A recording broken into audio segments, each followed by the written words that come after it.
यूहन्ना रचित सुसमाचार, पहला अध्याय। आदि में वचन था और वचन परमेश्वर के साथ था और वचन परमेश्वर था। यही आदि में परमेश्वर के साथ था। सब कुछ उसी के द्वारा उत्पन्न हुआ और जो कुछ उत्पन्न हुआ है उसमें से कोई भी वस्तु उसके बिना उत्पन्न न हुई। उसमें जीवन था और वह जीवन मनुष्यों की ज्योति थी। और ज्योति अंधकार में चमकती है और अंधकार ने उसे ग्रहण न किया। एक मनुष्य परमेश्वर की ओर से आ उपस्थित हुआ जिसका नाम यूहन्ना था। यह गवाही देने आया कि ज्योति की गवाही दे ताकि सब उसके द्वारा विश्वास लाएं। वह आप तो वह ज्योति न था, परंतु उस ज्योति की गवाही देने के लिए आया था। सच्ची ज्योति जो हर एक मनुष्य को प्रकाशित करती है जगत में आने वाली थी। वह जगत में था और जगत उसके द्वारा उत्पन्न हुआ और जगत ने उसे नहीं पहचाना। वह अपने घर आया और उसके अपनों ने उसे ग्रहण नहीं किया, परंतु जितनों ने उसे ग्रहण किया उसने उन्हें परमेश्वर के संतान होने का अधिकार दिया, अर्थात उन्हें जो उसके नाम पर विश्वास रखते हैं। वे न तो लोहू से, न शरीर की इच्छा से, न मनुष्य की इच्छा से, परंतु परमेश्वर से उत्पन्न हुए हैं। और वचन देहधारी हुआ और अनुग्रह और सच्चाई से परिपूर्ण होकर हमारे बीच में डेरा किया। और हमने उसकी ऐसी महिमा देखी जैसी पिता के इकलौते की महिमा। यूहन्ना ने उसके विषय में गवाही दी और पुकार कर कहा कि यह वही है जिसका मैंने वर्णन किया कि जो मेरे बाद आ रहा है वह मुझसे बढ़कर है, क्योंकि वह मुझसे पहले था। क्योंकि उसकी परिपूर्णता से हम सब ने प्राप्त किया, अर्थात अनुग्रह पर अनुग्रह। इसलिए कि व्यवस्था तो मूसा के द्वारा दी गई, परंतु अनुग्रह और सच्चाई यीशु मसीह के द्वारा पहुंची।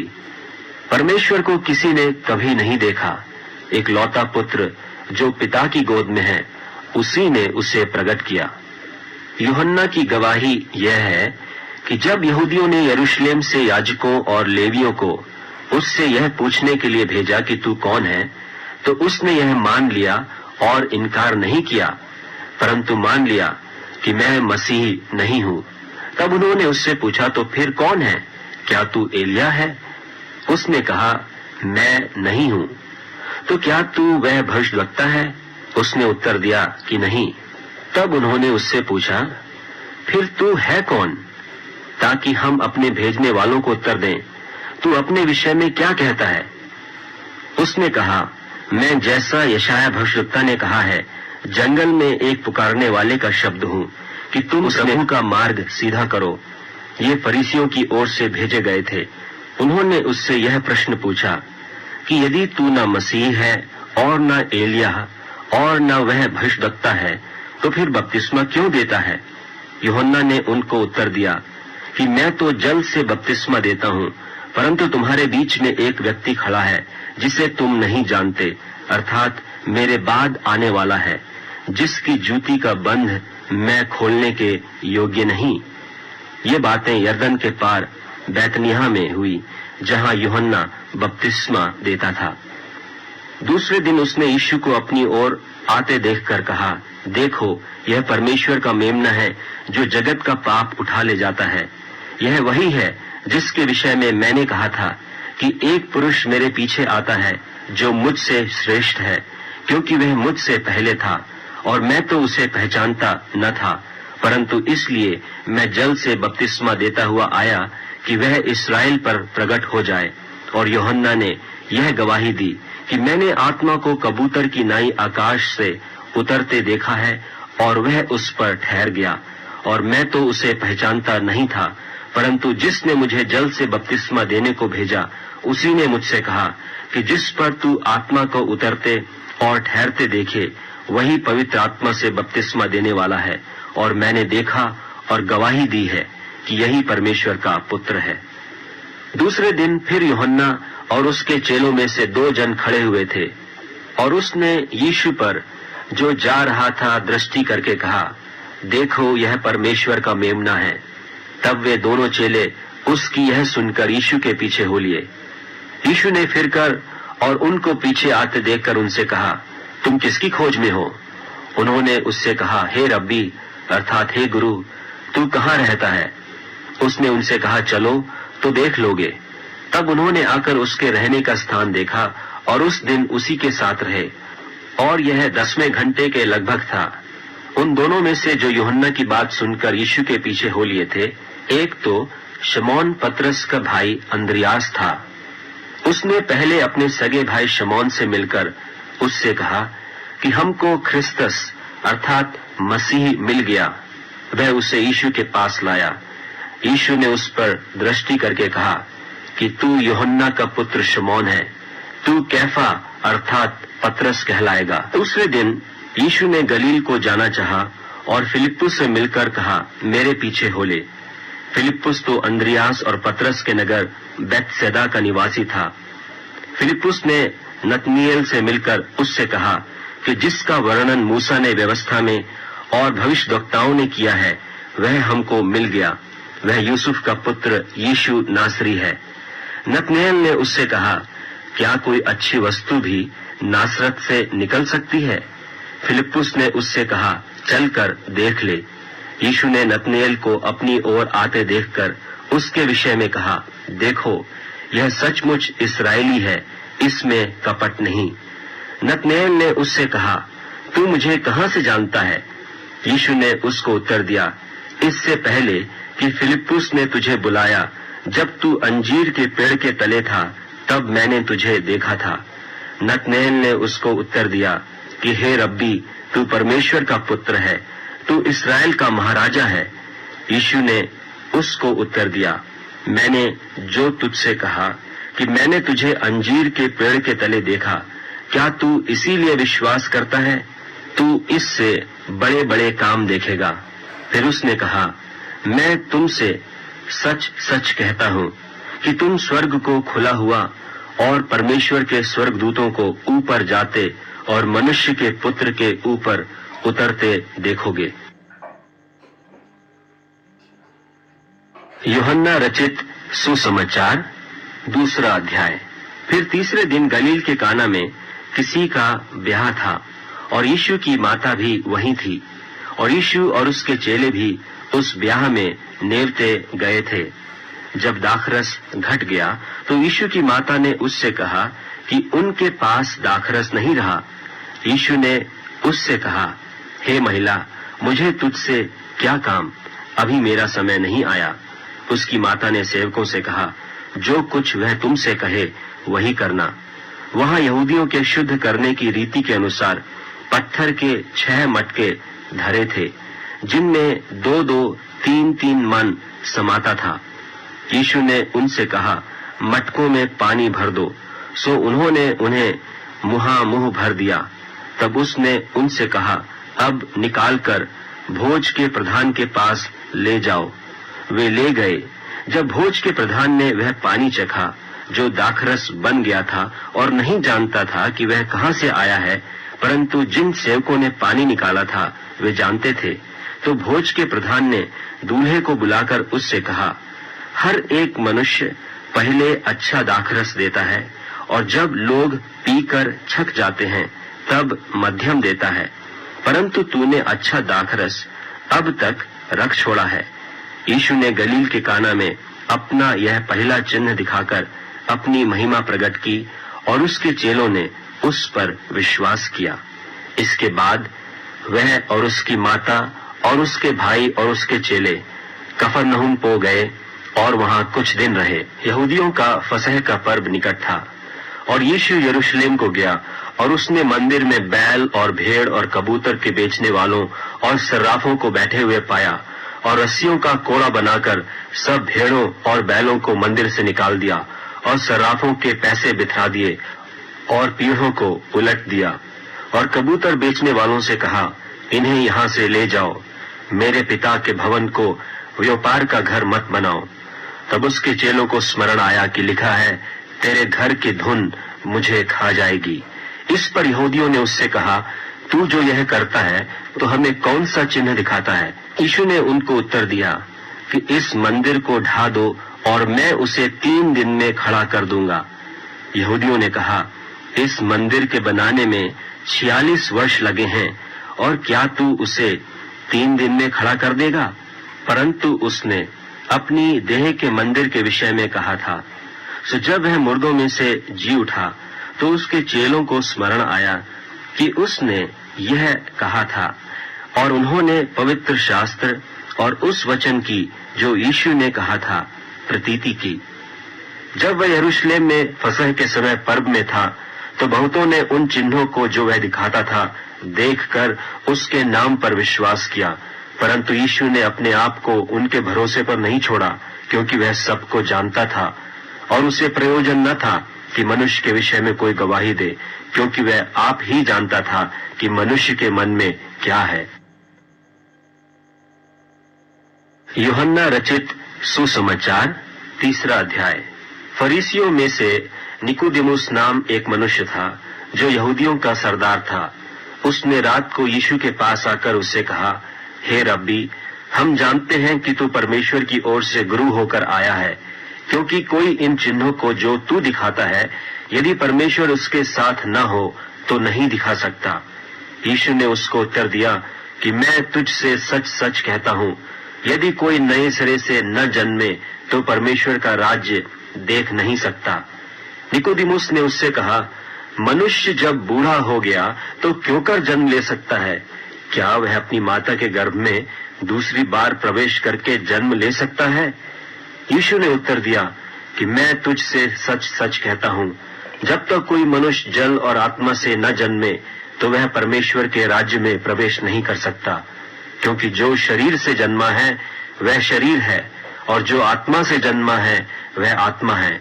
अचंभा न कर कि मैंने तुझसे कहा कि तुम्हें नए सिरे से जन्म लेना अवश्य है। हवा जिधर चाहती है उधर चलती है, और तू उसका शब्द सुनता है परंतु नहीं जानता कि वह कहाँ से आती और किधर को जाती है। जो कोई आत्मा से जन्मा है वह ऐसा ही है। निकोदेमुस ने उसको उत्तर दिया कि ये बातें क्यों कर हो सकती हैं? यह सुनकर यीशु ने उससे कहा, तू इस्राएलियों का गुरु होकर भी क्या इन बातों को नहीं समझता? मैं तुझसे सच सच कहता हूँ कि हम जो जानते हैं वह कहते हैं, और जिसे हमने देखा है उसकी गवाही देते हैं, और तुम हमारी गवाही ग्रहण नहीं करते। जब मैंने तुमसे पृथ्वी की बातें कही और तुम प्रतीति नहीं करते, तो यदि मैं तुमसे स्वर्ग की बातें कहूँ तो फिर क्यों कर प्रतीति करोगे? और कोई स्वर्ग पर नहीं चढ़ा, केवल वही जो स्वर्ग से उतरा, अर्थात मनुष्य का पुत्र जो स्वर्ग में है।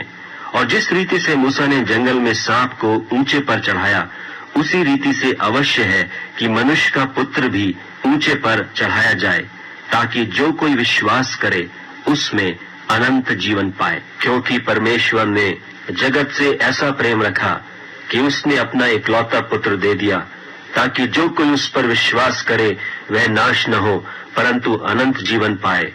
परमेश्वर ने अपने पुत्र को जगत में इसलिए नहीं भेजा कि जगत पर दंड की आज्ञा दे, परंतु इसलिए कि जगत उसके द्वारा उद्धार पाए।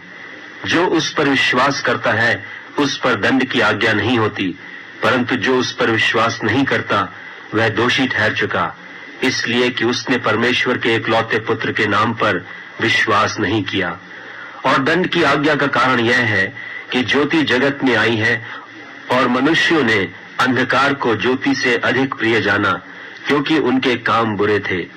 क्योंकि जो कोई बुराई करता है वह ज्योति से बैर रखता है और ज्योति के निकट नहीं आता, ऐसा न हो कि उसके कामों पर दोष लगाया जाए।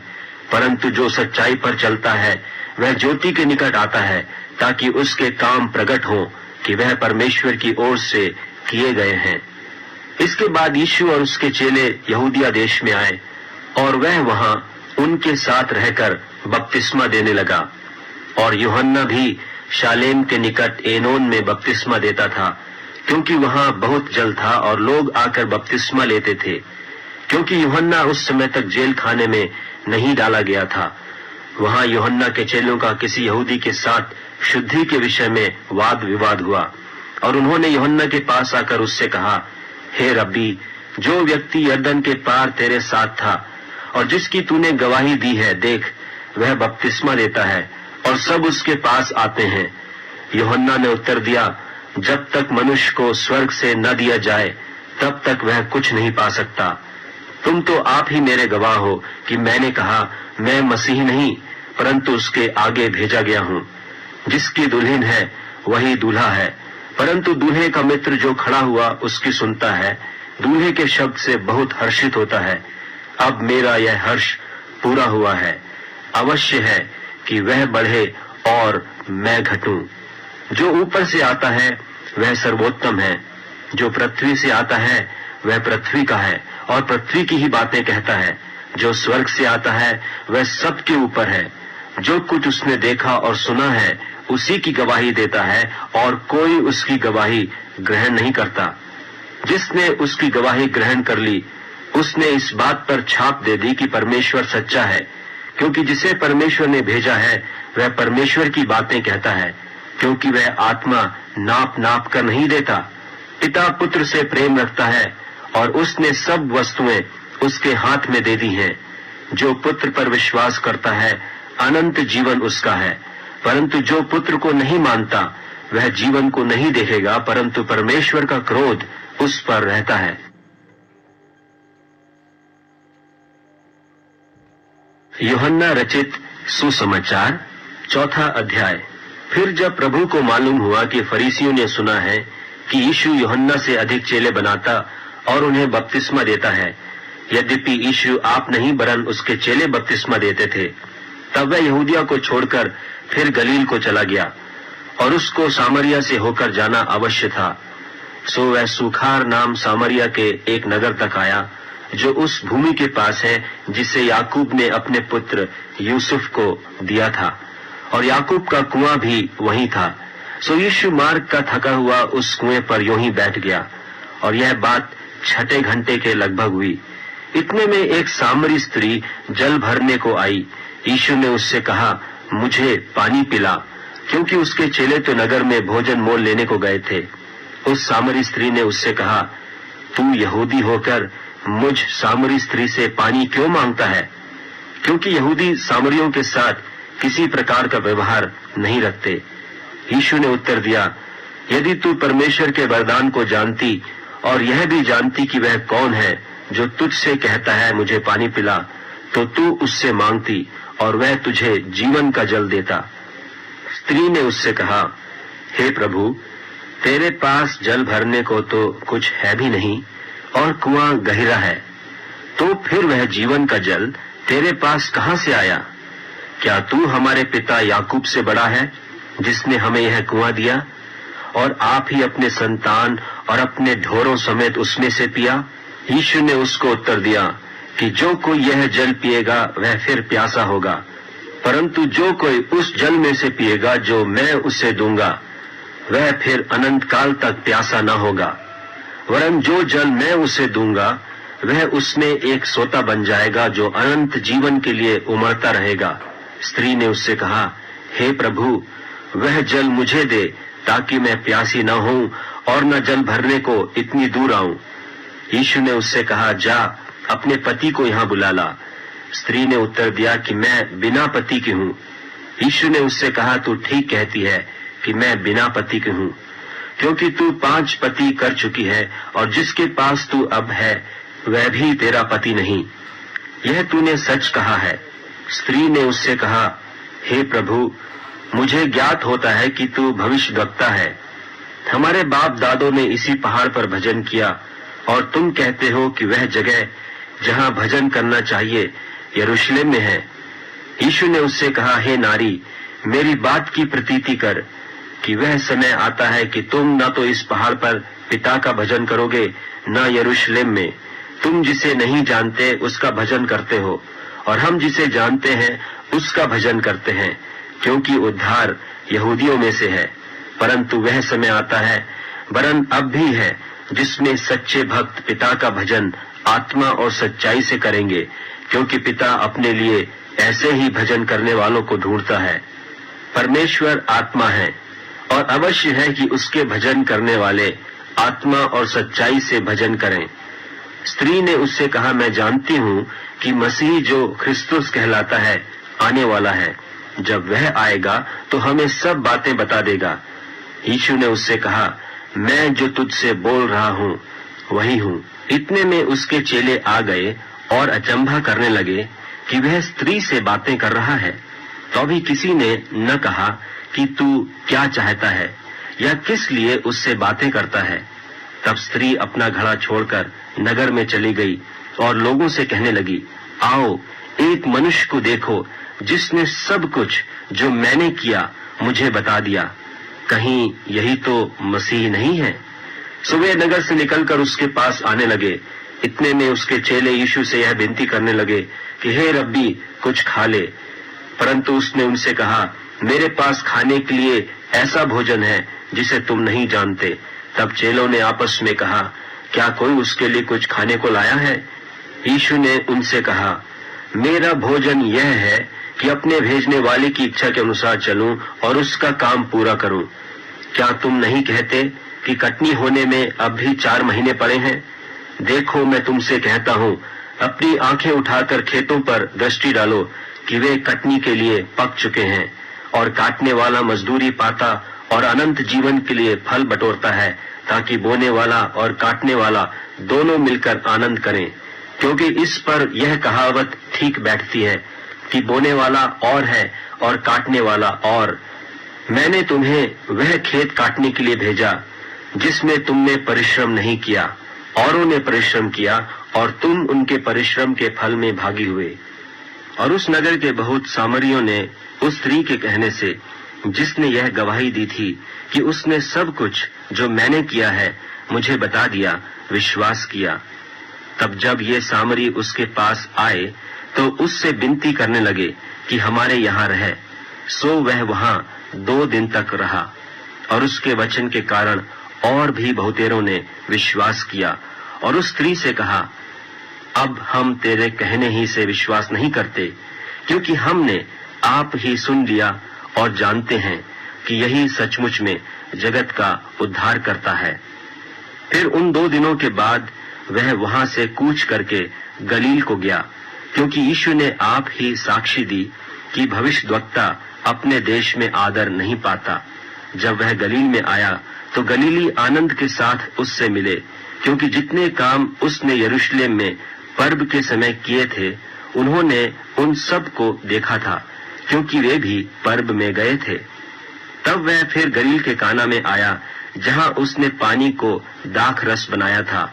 और राजा का एक कर्मचारी था जिसका पुत्र कफरनहूम में बीमार था। वह यह सुनकर कि यीशु यहूदिया से गलील में आ गया है, उसके पास गया और उससे विनती करने लगा कि चलकर मेरे पुत्र को चंगा कर दे, क्योंकि वह मरने पर था। यीशु ने उससे कहा, जब तक तुम चिन्ह और अद्भुत काम न देखोगे तब तक कदापि विश्वास न करोगे।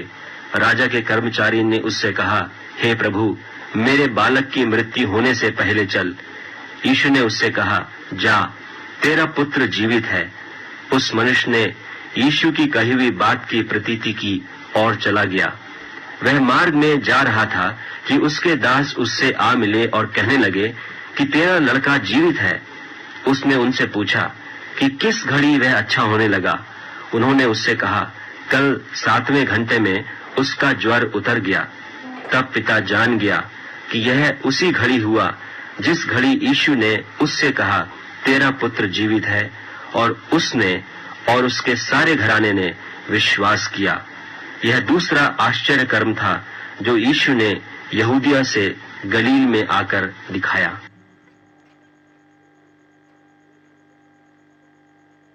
यूहन्ना रचित सुसमाचार 5वां अध्याय। इन बातों के पीछे यहूदियों का एक पर्व हुआ और यीशु यरूशलेम को गया। यरूशलेम में भेड़ फाटक के पास एक कुंड है जो इब्रानी भाषा में बेथस्दा कहलाता है, और उसके 5 ओसारे हैं। इनमें बहुत से बीमार, अंधे, लंगड़े और सूखे अंग वाले पानी के हिलने की आशा में पड़े रहते थे, क्योंकि नियुक्ति समय पर परमेश्वर के स्वर्गदूत कुंड में उतरकर पानी को हिलाया करते थे।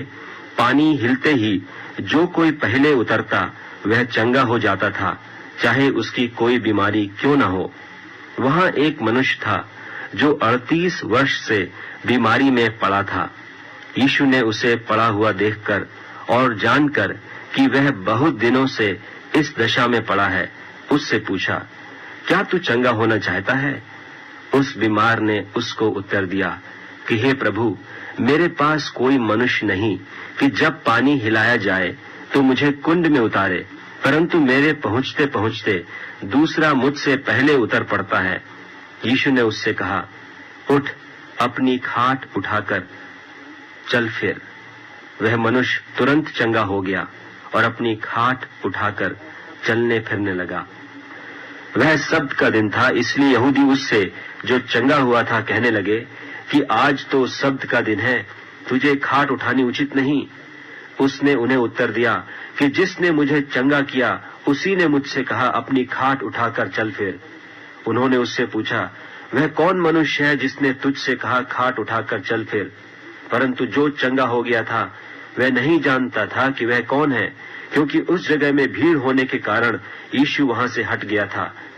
इन बातों के बाद वह यीशु को मंदिर में मिला। तब उसने उससे कहा, देख, तू तो चंगा हो गया है, फिर से पाप मत करना, ऐसा ना हो कि इससे कोई भारी विपत्ति तुझ पर आ पड़े। उस मनुष्य ने जाकर यहूदियों से कह दिया कि जिसने मुझे चंगा किया वह यीशु है। इस कारण यहूदी यीशु को सताने लगे, क्योंकि वह ऐसे ऐसे काम सब्त के दिन करता था। इस पर यीशु ने उनसे कहा कि मेरा पिता अब तक काम करता है और मैं भी काम करता हूँ। इस कारण यहूदी और भी अधिक उसे मार डालने का प्रयत्न करने लगे कि वह न केवल सब्त के दिन की विधि को तोड़ता, परंतु परमेश्वर को अपना पिता कहकर अपने आप को परमेश्वर के तुल्य ठहराता था। इस पर यीशु ने उनसे कहा, मैं तुमसे सच सच कहता हूँ, पुत्र आपसे कुछ नहीं कर सकता, केवल वह जो पिता को करते देखता है, क्योंकि जिन जिन कामों को वह करता है उन्हें पुत्र भी उसी रीति से करता है, क्योंकि पिता पुत्र से प्रीति रखता है, और जो जो काम वह आप करता है वह सब उसे दिखाता है, और वह इनसे भी बड़े काम उसे दिखाएगा, ताकि तुम अचंभा करो। क्योंकि जैसा पिता मरे हुओं को उठाता और जिलाता है, वैसा ही पुत्र भी जिन्हें चाहता है उन्हें जिलाता है। और पिता किसी का न्याय भी नहीं करता, परंतु न्याय करने का सब काम पुत्र को सौंप दिया है, इसलिए कि सब लोग जैसे पिता का आदर करते हैं वैसे ही पुत्र का भी आदर करें। जो पुत्र का आदर नहीं करता वह पिता का जिसने उसे भेजा है आदर नहीं करता। मैं तुमसे सच सच कहता हूँ, जो मेरा वचन सुनकर मेरे भेजने वाले की प्रतीति करता है, अनंत जीवन उसका है, और उस पर दंड की आज्ञा नहीं होती, परंतु वह मृत्यु के पार होकर जीवन में प्रवेश कर चुका है। मैं तुमसे सच सच कहता हूँ, वह समय आता है और अब है जिसमें मृतक परमेश्वर के पुत्र का शब्द सुनेंगे, और जो सुनेंगे वे जिएंगे, क्योंकि जिस रीति से पिता अपने आप में जीवन रखता है उसी रीति से उसने पुत्र को भी यह अधिकार दिया है कि अपने आप में जीवन रखे। वरन उसे न्याय करने का भी अधिकार दिया है, इसलिए कि वह मनुष्य का पुत्र है। इससे अचंभा मत करो, क्योंकि वह समय आता है कि जितने कब्रों में हैं उसका शब्द सुनकर निकलेंगे। जिन्होंने भलाई की है वे जीवन के पुनरुत्थान के लिए जी उठेंगे, और जिन्होंने बुराई की है वे दंड के पुनरुत्थान के लिए जी उठेंगे। मैं अपने आप से कुछ नहीं कर सकता, जैसा सुनता हूँ वैसा न्याय करता हूँ, और मेरा न्याय सच्चा है, क्योंकि मैं अपनी इच्छा से नहीं परंतु अपने भेजने वाले की इच्छा चाहता हूँ। यदि मैं आप ही अपनी गवाही दूं तो मेरी गवाही सच्ची नहीं। एक और है जो मेरी गवाही देता है, और मैं जानता हूँ कि जो मेरी गवाही देता है वह सच्ची है। तुमने यूहन्ना से पूछवाया और उसने सच्चाई की गवाही दी है, परंतु मैं अपने विषय में मनुष्य की गवाही नहीं चाहता, तो भी मैं ये बातें इसलिए कहता हूँ कि तुम्हें उद्धार मिले। वह तो जलता और चमकता हुआ दीपक था, और तुम्हें कुछ देर तक उसकी ज्योति में मगन होना अच्छा लगा, परंतु मेरे पास जो गवाही है वह यूहन्ना की गवाही से बड़ी है, क्योंकि जो काम पिता ने मुझे पूरा करने को सौंपा है, अर्थात यही काम जो मैं करता हूँ, वे मेरे गवाह हैं कि पिता ने मुझे भेजा है, और पिता जिसने मुझे भेजा है उसी ने मेरी गवाही दी है। तुमने न कभी उसका शब्द सुना और न उसका रूप देखा है, और उसके वचनों को मन में स्थिर नहीं रखते, क्योंकि जिसे उसने भेजा उसकी प्रतीति नहीं करते। तुम पवित्र शास्त्र में ढूंढते हो, क्योंकि समझते हो कि उसमें अनंत जीवन तुम्हें मिलता है, और यह वही है जो मेरी गवाही देता है। फिर भी तुम जीवन पाने के लिए मेरे पास आना नहीं चाहते। मैं मनुष्यों से आदर नहीं चाहता, परंतु मैं तुम्हें जानता हूं कि तुम में परमेश्वर का प्रेम नहीं। मैं अपने पिता के नाम से आया हूं और तुम मुझे ग्रहण नहीं करते। यदि कोई और अपने ही नाम से आए तो उसे ग्रहण कर लोगे। तुम जो एक दूसरे से आदर चाहते हो और वह आदर जो अद्वैत परमेश्वर की ओर से है नहीं चाहते, किस प्रकार विश्वास कर सकते हो? यह ना समझो कि मैं पिता के सामने तुम पर दोष लगाऊंगा। तुम पर दोष लगाने वाला तो है, अर्थात मूसा, जिस पर तुमने भरोसा रखा है।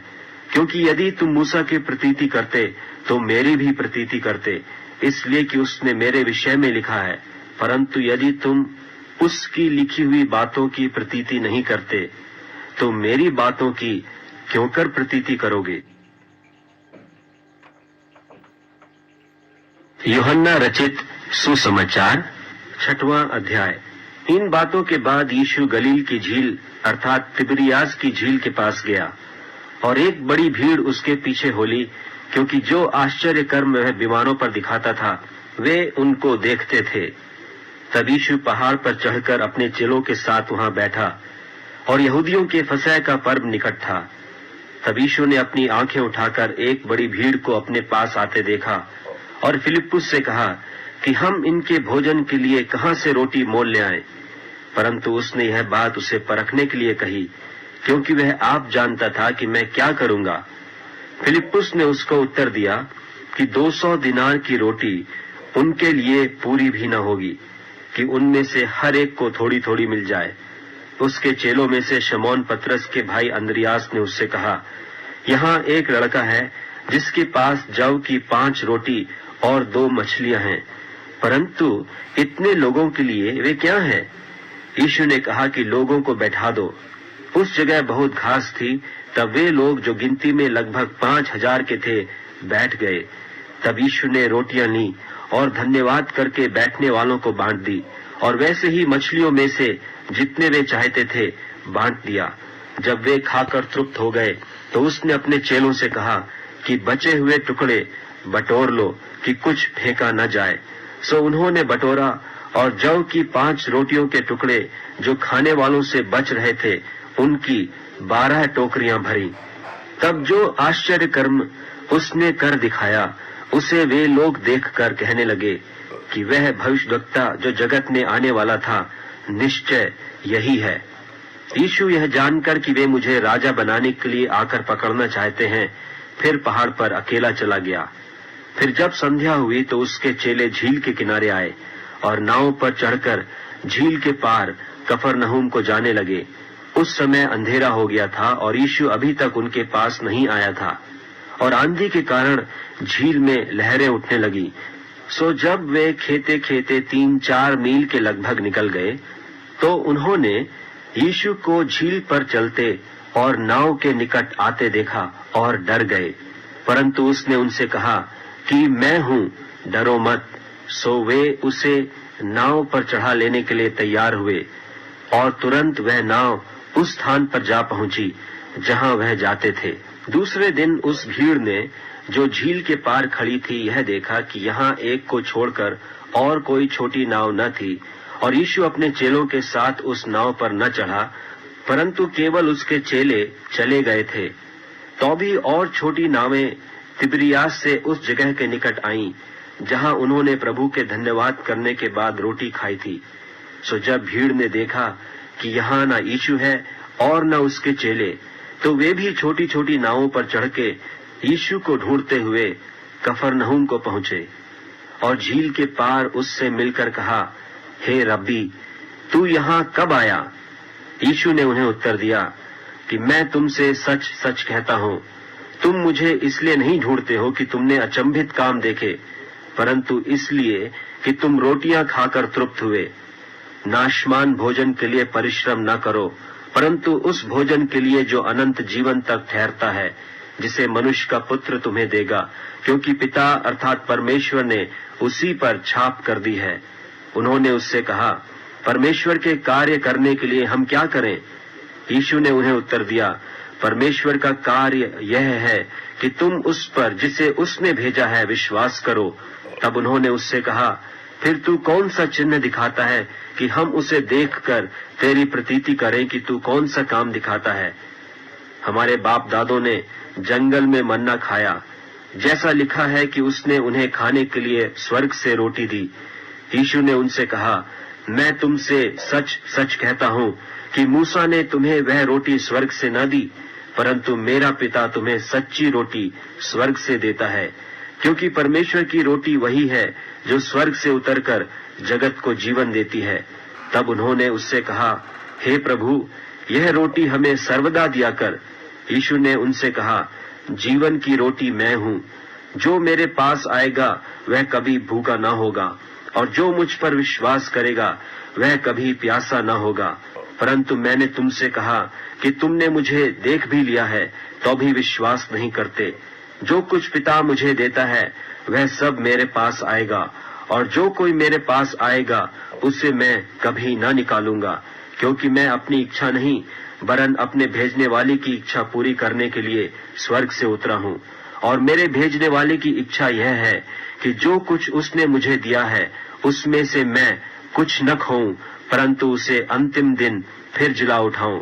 क्योंकि मेरे पिता की इच्छा यह है कि जो कोई पुत्र को देखे और उस पर विश्वास करे वह अनंत जीवन पाए, और मैं उसे अंतिम दिन फिर जिला उठाऊंगा। सो यहूदी उस पर कुड़कुड़ाने लगे, इसलिए कि उसने कहा था कि जो रोटी स्वर्ग से उतरी वह मैं हूँ। और उन्होंने कहा, क्या यह यूसुफ का पुत्र यीशु नहीं, जिसके माता पिता को हम जानते हैं? तो वह क्यों कर कहता है कि मैं स्वर्ग से उतरा हूँ? यीशु ने उनको उत्तर दिया कि आपस में मत कुड़कुड़ाओ। कोई मेरे पास नहीं आ सकता जब तक पिता जिसने मुझे भेजा है उसे खींच न ले, और मैं उसको अंतिम दिन फिर जिला उठाऊंगा। भविष्यद्वक्ताओं के लेखों में यह लिखा है कि वे सब परमेश्वर की ओर से सिखाए हुए होंगे। जिस किसी ने पिता से सुना और सीखा है वह मेरे पास आता है। यह नहीं कि किसी ने पिता को देखा, परंतु जो परमेश्वर की ओर से है केवल उसी ने पिता को देखा है। मैं तुमसे सच सच कहता हूँ कि जो कोई विश्वास करता है अनंत जीवन उसी का है। जीवन की रोटी मैं हूँ। तुम्हारे बाप दादों ने जंगल में मन्ना खाया और मर गए। यह वह रोटी है जो स्वर्ग से उतरी है, ताकि मनुष्य उसमें से खाए और न मरे। जीवन की रोटी जो स्वर्ग से उतरी मैं हूँ। यदि कोई इस रोटी में से खाए तो सर्वदा जीवित रहेगा, और जो रोटी मैं जगत के जीवन के लिए दूंगा वह मेरा मांस है। इस पर यहूदी यह कहकर आपस में झगड़ने लगे कि यह मनुष्य क्यों कर हमें अपना मांस खाने को दे सकता है। यीशु ने उनसे कहा, मैं तुमसे सच सच कहता हूँ, जब तक मनुष्य के पुत्र का मांस न खाओ और उसका लोहू न पियो तुम में जीवन नहीं। जो मेरा मांस खाता और मेरा लोहू पीता है अनंत जीवन उसी का है, और मैं अंतिम दिन फिर उसे जिला उठाऊंगा। क्योंकि मेरा मांस वास्तव में खाने की वस्तु है और मेरा लोहू वास्तव में पीने की वस्तु है। जो मेरा मांस खाता और मेरा लोहू पीता है वह मुझ में स्थिर बना रहता है और मैं उसमें। जैसा जीवते पिता ने मुझे भेजा और मैं पिता के कारण जीवित हूँ, वैसा ही वह भी जो मुझे खाएगा मेरे कारण जीवित रहेगा। जो रोटी स्वर्ग से उतरी यही है, बाप दादों के समान नहीं कि खाया और मर गए। जो कोई यह रोटी खाएगा वह सर्वदा जीवित रहेगा। ये बातें उसने कफरनहूम के एक आराधनालय में उपदेश देते समय कहीं।